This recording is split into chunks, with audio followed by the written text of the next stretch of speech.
I spat blood on the kitchen floor. It dripped between the cracks of the tiles, dark and slow. Dad stood over me, his knuckles red, chest heaving.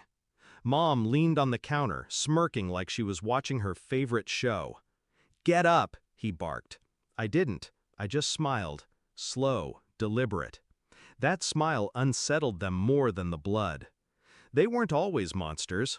Or maybe I just didn't see it when I was younger. Dad used to take me fishing.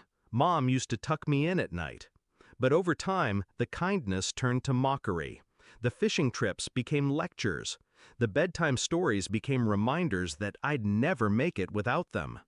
By the time I was 17, I wasn't a child anymore. I was a punching bag with a pulse. The real shift happened a month ago. It wasn't the first hit, but it was the first time I noticed something. When Dad raised his hand, Mom didn't just stand there, she enjoyed it.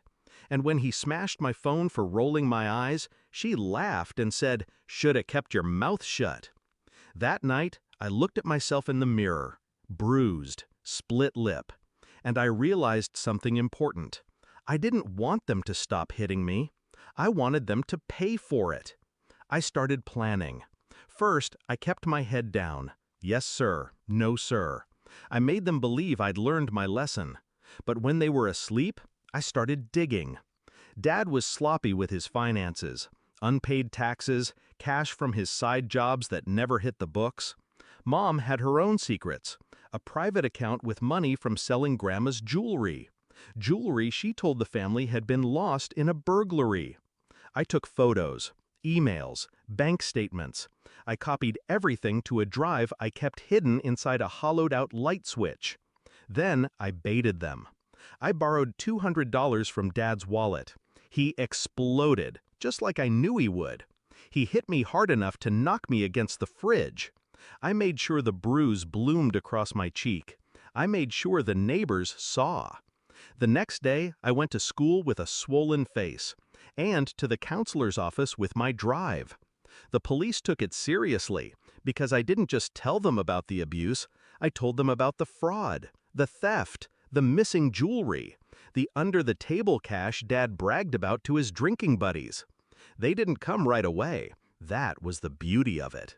I knew it would take a few weeks for them to build the case, which gave me time to set the stage. Tonight was perfect. Dinner was tense. Dad complained about money.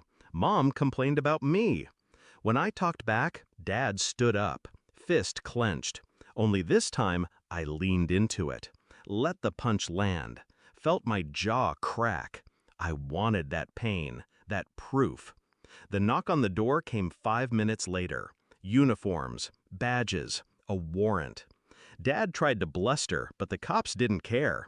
They cuffed him for assault and tax evasion. Mom screamed at them until they showed her the photos of her at the pawn shop, selling Grandma's necklace. Her face drained of color. The cuffs went on her wrists, too. I sat at the kitchen table, ice pack on my jaw, watching them get dragged out. Dad's eyes locked on mine, full of disbelief. Mom kept saying my name like it was a question she couldn't answer. They didn't understand how I'd done it. That made it even sweeter. The house is quiet now. Their trial will be in a few months. I'll testify, calmly, clearly. People ask if I feel guilty, if I wish things had gone differently. I don't. They taught me to keep my mouth shut. I learned something better, how to make sure they never open theirs again.